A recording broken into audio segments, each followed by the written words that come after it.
Well,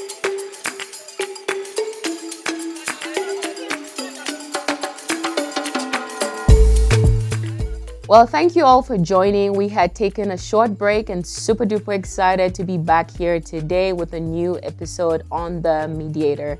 If this is your first time, you've never watched one of our shows, The Mediator is a platform that listens to people's stories. We receive your stories on situations, on relationships, on life, and we give insight, wisdom, advice on certain things.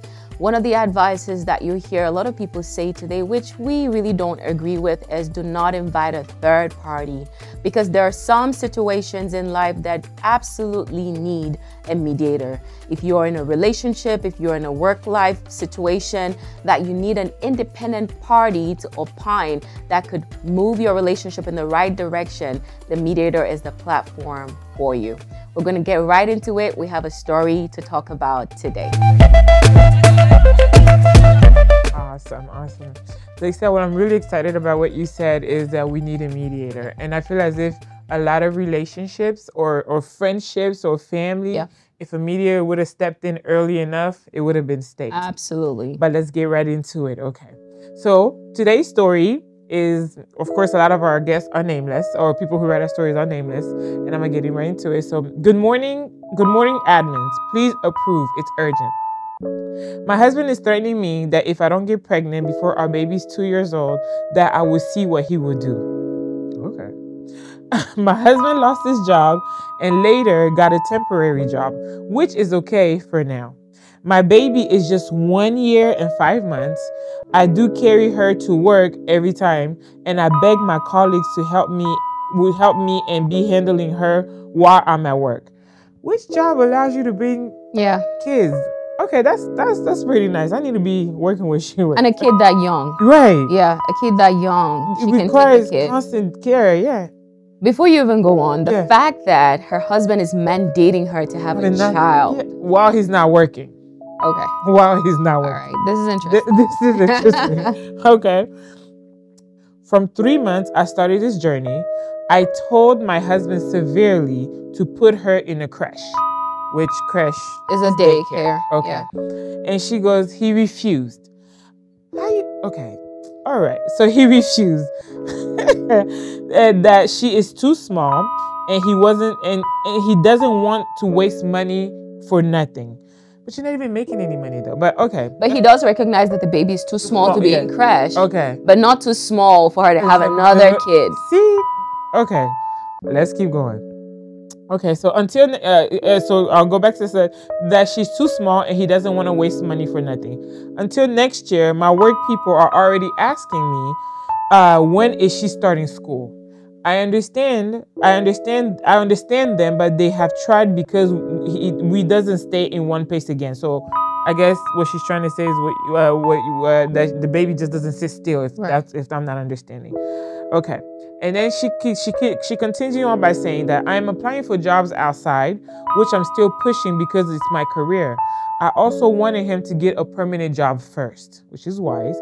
He doesn't assist me even to dress her up when I'm preparing for work. Okay, never. He doesn't let alone the house chores. So I guess he doesn't do the housework. Okay. He says it's woman work. I should do my work, and complaining of one child. What if I have 5 children? So because of all these things, I want to do my family planning.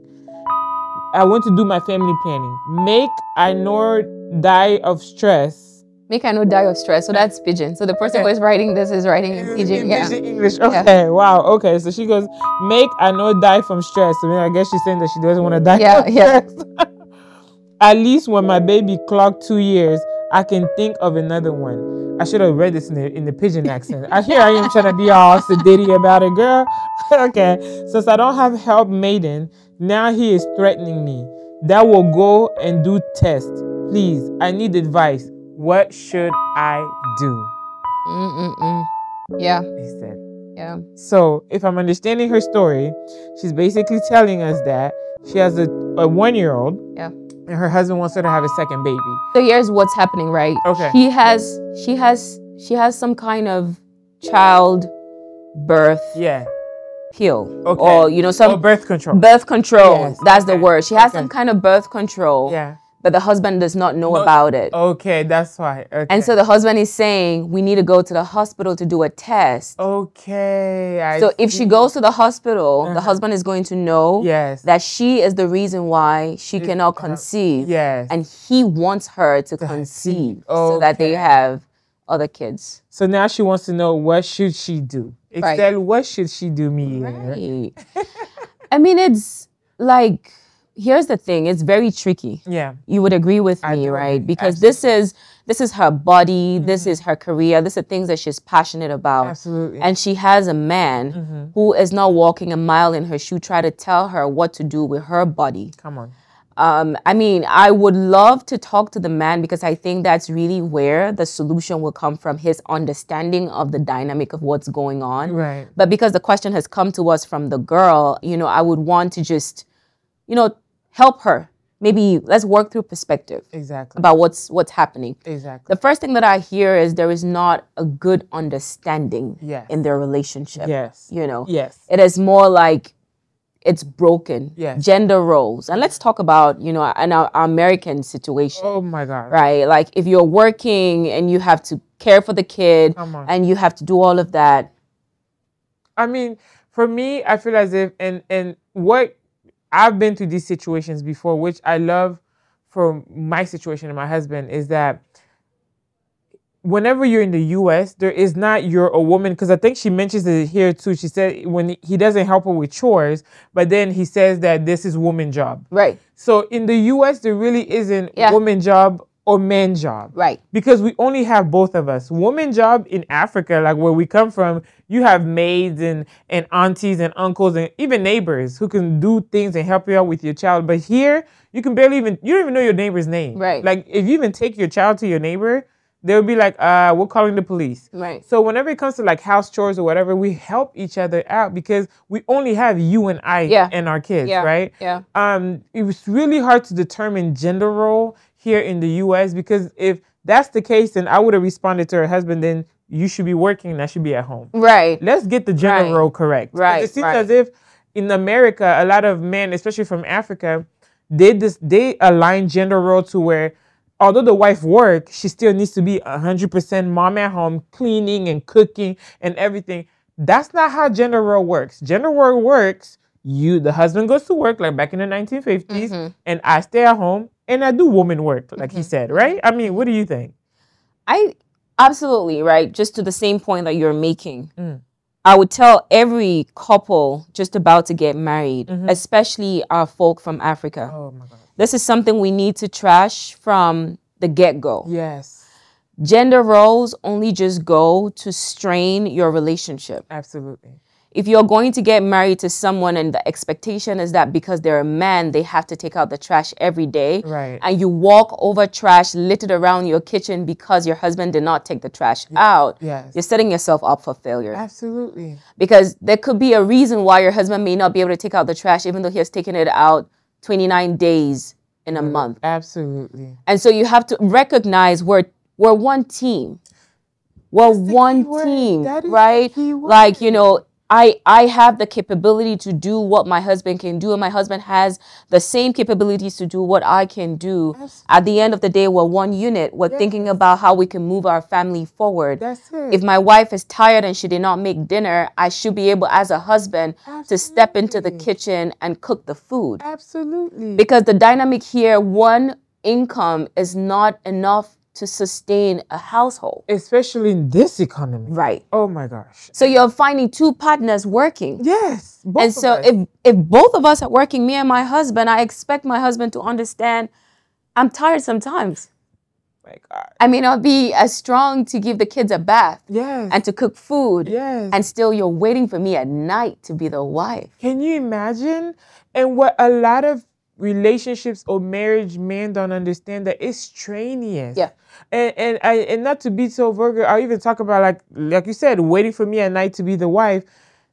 Sex takes a lot of work. Yeah. Right? And it takes a lot of energy. Right. But if I'm so drained from you and I going from an 8 to 5, yeah, I come home, You're sitting down with a remote and you're clicking. Yeah. And I'm sitting there frying chicken, giving noodles, ordering pizza, washing the dishes, making sure that there's vacuum.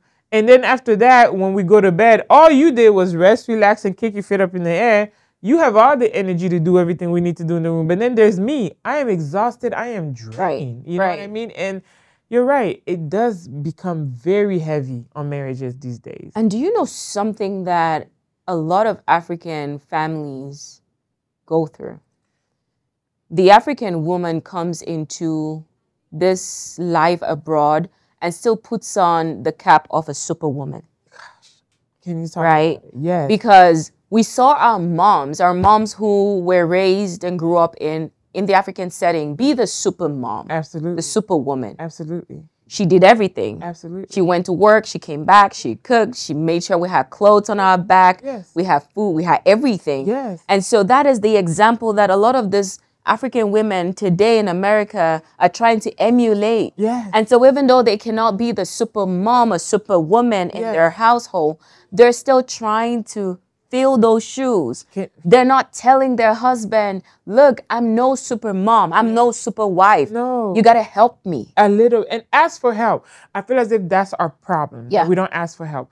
But one of the things, Excel, that we need to remember that our moms back in Africa, they had help. Yeah. Maybe not all of them, because I can't speak for a whole continent. But the majority of them, they had help. So the supermom vision that you have of your mother, don't forget that there was an auntie who used to stay home with you. Right. Don't forget that there was a maid who used to stay home with you, an uncle, a neighbor, or for those who lived in compounds. So that's why it made your mom seem like a superwoman in the vision that we have of us back growing up. Right. But she had help. Right.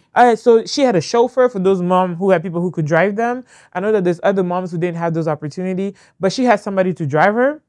You didn't have much of the soccer activities like we have here for our kids, and you have to go. You didn't have all of that. Even if you did, they'll send a driver to go drop you. They can even ask a neighbor down the street, which is all that village talk. We don't have that here. Yeah. So if you position yourself like you're saying, like our moms did back then, you are setting yourself up for failure. Right, right. And I think in this case, the person who sent out the story, the first advice to you is you need to be able to talk to your husband. I feel like you're playing super mom, and I feel like you're playing super wife. Yes. You're doing all these things, and maybe by default, because you think that that's what it means to be a good wife.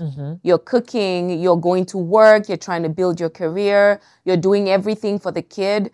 Have you just thought for a second, I need to tell this man what to do? And word verbatim, this is the advice my little sister gave me not too long ago. She just said, if you need help, you need to ask for help. That's it. You need to ask for help. So maybe when he starts to do the chores for the kids, like bait the little girl or get her ready. I don't know if it's a girl or guy. I don't know if the story said that. If your husband has to do those things, he may slow down on wanting another kid. Yes. Yeah? I think so. Right. I believe so. I think that's really something that she needs to do. Yeah. Leave him at home with the kid, let him take care of him all day, and then come back and ask him if he wants to have another one. Right. That could be a thing that they could do.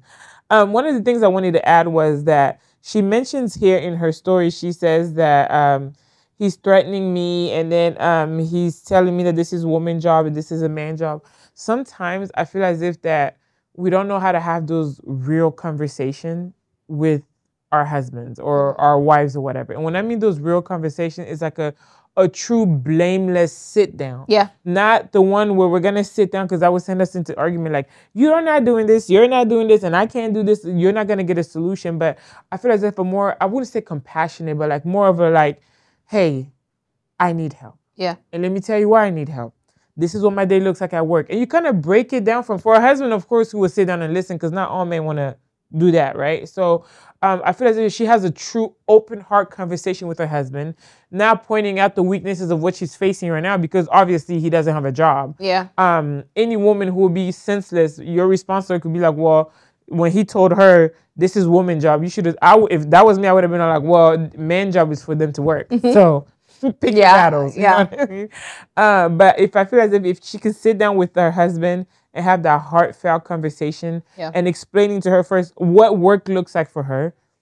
You're saying that you don't want your child in daycare, but you're allowing me to take a child in an adult area where I'm working and other co-workers that I don't know personally, that don't have child care background, are helping me take care of my child while we're at work. Do you see what I'm trying to say? Right. If you want to bring me the concept of, oh, daycare is not this, well, what about these adults that we don't know? These are just co-workers. They will not be responsible if anything happens to my child.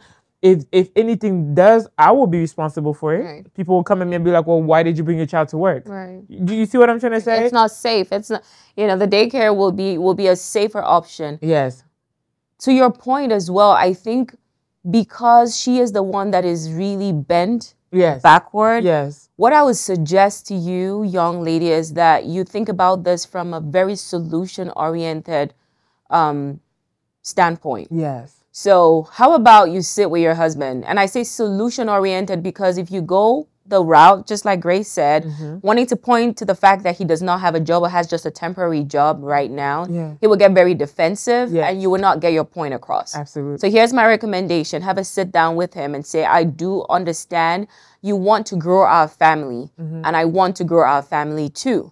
That puts the both of you in on the same page. He doesn't feel like he needs to argue his way into why he wants more kids. You're agreeing to it. Okay. The next step you're going to say is, let us work on getting you a permanent job so that way I can get out of my current job. That way I can be home with both of our kids. Absolutely. That is the kid that we now have and the kid that we're trying to have. So once you get the permanent job and you start making X amount of money, that will give me, the liberty or the freedom to be able to stay at home or maybe build an e-business, something that I can do from home while we have our kid. So that sounds very much like, a plan. But then until the plan is realized, you continue to work on what you currently have. So he sees now that you're a supportive wife. You want to help him get a permanent job. You want to help him make more money. But at the same time, you also want to grow your family. And that helps things out. Right. And one of the things also I'd like to add to that is that she also needs to be honest with him and tell her that she's taking pills or something is preventing her from not getting pregnant right now. And this is kind of something a lot of women do. I've heard a lot of women lie to their husbands. Some of them got their trumps cut. Some of them have, UDI or whatever those things, but they don't let their husbands know. So then he thinks that, I feel as if like an honest conversation, like you said, we're partners. But what about if the honest conversation just blows the lid off the top? Like, and that's what I'm scared of. I feel like if she's very honest about the fact that she's done this IUD or family planning thing, it's going to be an ultimatum. Take it out or we're done. And I feel like you're right. But my thing is like, eventually we're going to get there, right? Eventually this is going to blow up because either you tell him or you go blow up in the doctor's office. Because the doctor will tell you guys, your husband and wife, the doctor will be like, well,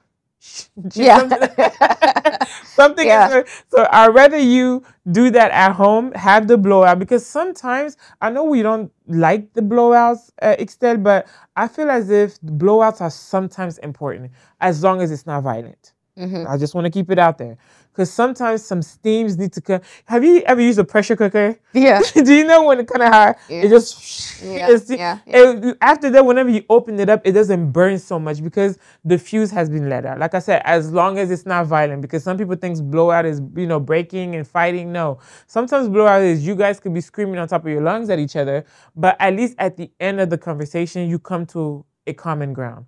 But it takes maturity from both parties to realize that at this moment, we are having a screaming match just because we need to blow out some steam, but we need to also simmer down and find common ground. And that's a lot of things that lacks in a lot of marriages and couples and relationships and things of that sort. So in a nutshell, let's wrap this one up so we can move on to our next. So I think, thank you for your question. Here's your approach. Try to talk it out, be on his same side as kind of a reverse psychology tactic. Let him know that you do agree that you guys need to build your family. You're working on getting him the permanent job as a supportive wife, whatever that takes, building his resume, helping him, talking to different people maybe in the company you're working at to get him the job that will put him in a more financially stable situation. I think you should try that first and see how it goes. And if it goes well, then the second discussion will be, by the way, I have an IUD. Or I have some kind of birth control. You can say that so that way he knows, okay, good. That way we're not going to have another kid. Yeah. And, you know, any parting words? That works. Well, one of the parting words would be simple. If you knew better, you'll do better. You know, just seek for help. Like we said, I know that the African mentality is you shouldn't invite anyone into your relationships or marriage. But yes, a lot of relationships do need mediators that can come and kind of hear both sides. So if you knew better, you'll do better. Awesome. Thank you all. Thank you guys so much. Have a good one.